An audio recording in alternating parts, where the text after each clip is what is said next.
Ready to dive into the world of coding, collaboration, and open source contributions? Let's jump into how to get your very own GitHub account, a cornerstone for developers everywhere. First, head over to github.com in your web browser. You'll see the main GitHub page welcoming you. On the main page, look for the Sign Up button, usually located in the upper right corner. Locate the Sign Up form on the page.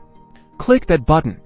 You'll be prompted to enter your email address. Type it in carefully and click Continue. Now, create a strong password. Aim for something unique and rememberable for you, and then click Continue. Next, it's time to choose a unique username. This will be your identity on GitHub. Make it professional and reflect your brand. If you like and the username is available, click Continue. GitHub will then throw you a quick puzzle for human verification. To ensure you are a human, solve the puzzle and click the Verify button. You will then be sent a variety of emails. To receive a code in your email, be sure to check your spam and promotional folders. Input the code. Finally, confirm your email. Answer a few optional questions to personalize your experience, and voila!